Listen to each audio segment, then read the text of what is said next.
جب مصیبت آئے گا کون ہے اس کی راہ میں صبر کرنے والا؟ یہ تو اللہ کو بھی دیکھنا ہے۔ تم تدخلوا الجنہ، کیا تم جنت میں داخل ہو جا رہے سمجھ بیٹھے ہو؟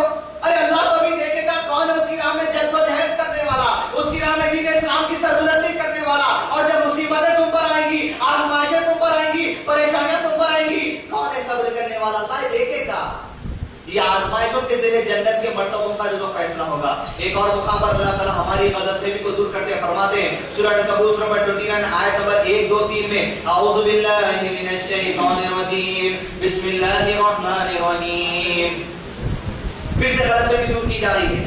الف لام میم احسب الناس ان یترکوا ان یقولوا آمنا وهم لا یفتنون ولقد فتنا الذین من قبلهم فلیعلمن اللہ الذین صدقوا ولیعلمن الکاذبین۔ اللہ تعالیٰ میرے آپ کی غضب کو پھر سے دور کر رہے ہیں۔ کیا انسانوں نے یہ سمجھ رکھا ہے؟ انسانوں سے مراد مسلمان بھی، یہودی بھی، سکھ بھی، ایسا سارے لوگ آ گئے۔ فرمان میں نظر کیا انسانوں نے یہ سمجھ رکھا ہے کہ صرف اتنا کہہ دینے پر، کیا کہنے پر؟ لا الہ الا اللہ محمد رسول اللہ۔ کیا انسانوں نے یہ سمجھ رکھا ہے کہ اتنا کہہ دینے پر کہ اے اللہ ہم ایمان لے کر اللہ ہمیں چھوڑ دے کر تم قیامت میں چھوڑ دیے جاؤ گے؟ اللہ تعالیٰ کہتے کیا انسانوں نے یہ سمجھ رکھا ہے کہ اتنا کہ اللہ بھی ایمان لے اللہ چھوڑ دے ہم کو قیامت میں پکڑ مت کر، کیا تم چھوڑ دیے جاؤ گے؟ اللہ اسی آیت میں فرماتے سنو، جتنی قومیں تم سے پہلے گزری ہیں، جتنے لوگ تم سے پہلے گزرے ہیں، ان تمام کو اللہ نے آزمایا ہے، اور اللہ تمہیں بھی آزمائے گا اور دیکھے گا کہ کون ہے تم میں ایمان میں سچا اور کون ہے تم میں ایمان میں جھوٹا۔ اللہ آزمائشوں کے ذریعے تمہاری ایمان کی ضرور جانچ پڑتال کرنے والا ہے۔ کیا زبان یہ ذریعے کہتے ہیں میں ایمان والا ہوں، میں مسلمان ہوں، میں سنی ہوں، میں اس طرح ہوں، میں اس طرح ہوں، کیا تم کہہ دینے پر یہ سمجھنا اللہ چھوڑ دے گا؟ نہیں نہیں، خبردار، اللہ آزمانے والا ہے۔ آزمائشوں کے بعد جنت کے جو تو بات پر ٹکی ہوئی ہے، آزمائشیں ہوگی۔ آزمائشوں میں ڈال کر اللہ دیکھا کتنا تمہارا ایمان جو تم زبانی دعویٰ کر رہے ہو، کتنے تم زبانی ایمان میں سچے ہو، اور تم کتنے دل میں ایمان ہے وہ دل کے ایمان میں سچے ہو، اللہ ضرور دیکھ کر لے گا۔ اب نصیب تم اندر بول کرنا۔ تو اس غلط فہمی کو چھوڑ دیجئے کہ وہ سیدھا جنت ہو جائیں گے۔ اب اللہ تعالیٰ کہہ رہے بڑے مجید میں ہم تم کو آزما کر دیکھیں گے کون صبر کرنے والا ہے آزمائش آئیں گی جب، اور کون جد و جہد کرنے والا ہے۔ یہ اللہ تعالیٰ کا احسان ہے کہ اللہ سبحانہ نے بتایا ہے پانچ باتیں ایسی ہیں جس کو اللہ سبحانہ تعالیٰ ہر انسان کو وہ 5 باتوں سے آزمانے والا ہے۔ 5 باتیں، کوئی مرد اسے نہیں چھوٹے گا، کوئی عورت اسے چھوٹنے والی نہیں ہے۔ یہ 5 باتوں میں ڈال کر اللہ ہم میں سے ہر مرد کو، ہر عورت کو آزمائے گا اور یہ دیکھے گا کون ایمان میں سچا ہے اور کون ایمان میں جھوٹا ہے۔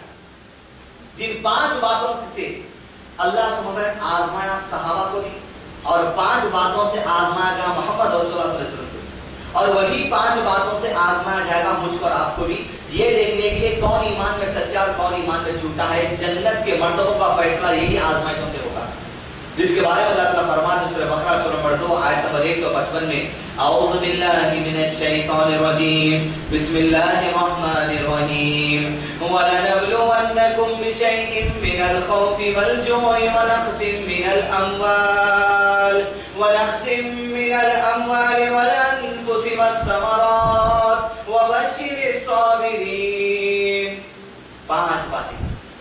وَلَنَبْلُوَنَّكُمْ بِشَيْءٍ مِّنَ الْخَوْفِ، اللہ تم کو 5 باتوں میں سے فرماتے ہیں وَلَنَبْلُوَنَّكُمْ بِشَيْءٍ مِّنَ الْخَوْفِ، ہم تم کو کسی قدر تمہاری زندگیوں میں کسی موڑ پر، کسی مرحلے میں، کسی موقع پر، عمر کے کسی حصے میں وَلَنَبْلُوَنَّكُمْ بِشَيْءٍ مِّنَ الْخَوْفِ، ہم تم کو تمہاری زندگی میں کسی قدر آزمانے کے خوف میں ڈال کر، اللہ اکبر، خوف میں ڈال کر ہر مرد کو، ہر عورت کو آزمایا جانے والا ہے۔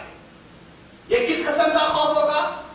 ہر آدمی کی استطاعت کے حساب سے اس کے خوف کا بٹوارا ہے، کیونکہ اللہ تعالیٰ فرماتے ہیں قرآن مجید میں ہم کسی پر اس کی جانوں سے زیادہ ظلم نہیں کرتے، ایک آدمی جتنا برداشت کر سکتا اتنی تو اس کی آزمائش ہوتی۔ تو یہاں پر اللہ تعالیٰ پہلے فرما رہے ہیں ہم تم کو ضرور آزمائیں گے خوف میں ڈال کر، طرح طرح کا خوف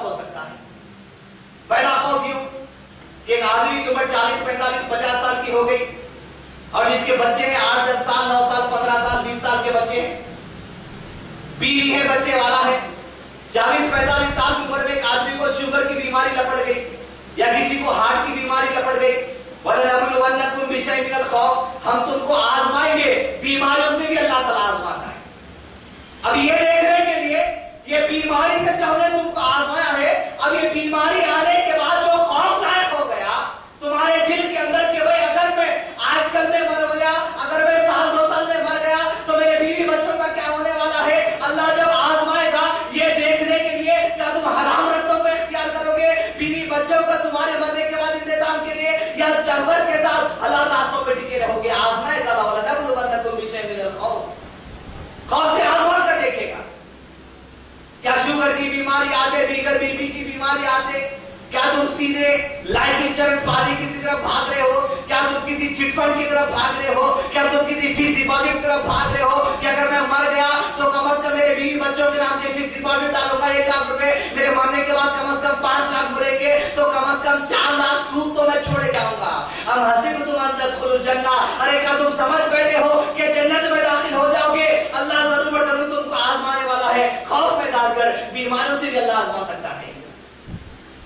اللہ کے رسول صلی اللہ علیہ وسلم کے صحابہ کو جب آزمائشوں کا دور ٹوٹ پڑا تو اللہ کے نبی صلی اللہ علیہ وسلم صحابہ کو دلاسا دینے کے لیے کہتے ہیں، میرے صحابہ گھبراؤ نہیں کہ تم سے پہلے جو قومیں گزری ہیں اللہ نے جب وہ قومیں ایمان لے کر آئی تھی ایسا آزمایا کہ وقت کے جو ظالم لوگ تھے سر سے لے کے پیر تک ان کو آڑے سے چیر دیا کرتے اور ان کے جسموں کو لوہے کی کمیوں سے نوچ دیا کرتے۔ اے میرے صحابہ گھبراؤ نہیں، تم سے پہلے کے لوگوں کو ایسا آزما گیا ہے۔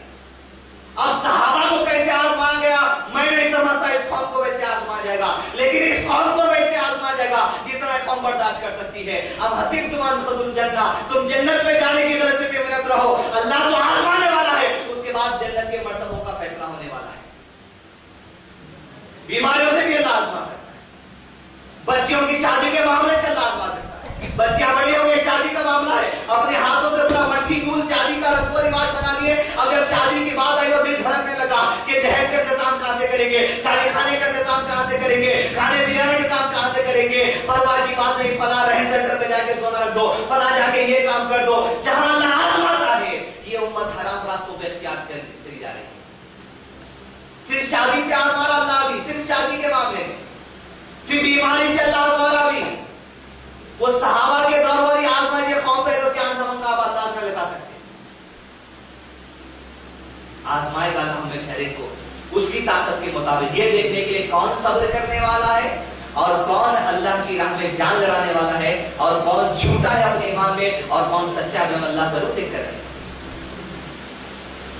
ظاہر بات ہے یہ آیت 1430 یا 32 سال میں جب نازل ہوئی، یہ آیت نازل محمد رسول اللہ صلی اللہ علیہ وسلم کے قلب اثر پر، تو ظاہر بات ہے جب اللہ سبحانہ تعالیٰ نے آیت نازل کی ان کے اوپر تو ان کو آزما کر اللہ نے اس آیت کی تفسیر بھی بتا دی ہو کہ جب ہم تم کو آزمائیں گے خوف میں ڈال کر تو تم کو کیا کرنا ہے۔ خوف کے معاملات آئیں گے اس لیے کہ جنت کا فیصلہ ہونا ہے، اب خوف کے معاملے جب آئیں گے تو کیا کرنا ہے؟ کچھ نہیں کرنا ہے، صرف صحابہ کی طرف دیکھنا ہے۔ وَلَنَبْلُوَنَّكُمْ بِشَيْءٍ مِّنَ الْخَوْفِ، اللہ آزمایا خوف سے محمد رسول اللہ صلی اللہ علیہ وسلم اور ابو بکر صدیق کو دونوں کے ایک ہی ساتھ۔ ہجرت کا حکم ہوا، مکے سے لے کر مکی کی وادی کی طرف جانا، مدینے کی وادی کی طرف۔ اللہ کے نبی صلی اللہ علیہ وسلم ابو بکر صدیق رضی اللہ عنہ نکل پڑے مدینے کے راستے میں، یہ طے ہوا کہ سیدھا مدینہ نہیں جائیں گے، غار ثور میں 3 دن بنا دیں گے، اس لیے کہ دشمن ہم کو جب ڈھونڈتے ڈھونڈتے پیچھے نکلے گا، اگر ہم سیدھا مدینہ جائیں گے تو ہم کو پکڑ کے راستے میں مار دیں گے، یا چھپ جاؤ، جب وہ تھک جائیں گے اس وقت نکل کے مدینہ جائیں گے۔ غار ثور میں دونوں آ گئے، ایک دن گزرتا چلا گیا، ادھر مکے کے اندر اعلان کر دیا گیا کہ جو کوئی محمد رسول اللہ صلی اللہ علیہ وسلم اور ابو بکر صدیق کو زندہ یا مردہ پکڑ کر لائے گا اس آدمی کو دونوں کے بدلے 200 سرخ اونٹ دیے جائیں گے۔ یہ انعام کا اعلان جیسا ہوا، مشرک مکہ کے نوجوانوں کے سروں پر جنون سوار ہو گیا اور پھر تلواروں کو میانوں سے نکال کر مکے کے شہر میں گھومنے لگے، گلیوں میں تلاشی لینے لگے، بازاروں میں تلاشی لینے لگے، یہاں تلاشی وہاں تلاشی، چاروں طرف تلاشی کر رہی، یہاں تک کہ ایک ٹکڑی غاروں کی تلاشی لینے لگی۔ جب وہ غاروں کی تلاشی کرتے کرتے نکلے، یہاں تک کہ چند ابو بکر صدیق رضی اللہ عنہ کو دشمن کے قدموں کی آہٹ سنائی دی. جیسے قدموں کی آہٹ سنائی دی, ابو بکر صدیق رضی اللہ عنہ اپنی آنکھ کو اوپر اٹھا کر دیکھے اور دیکھا کہ دشمن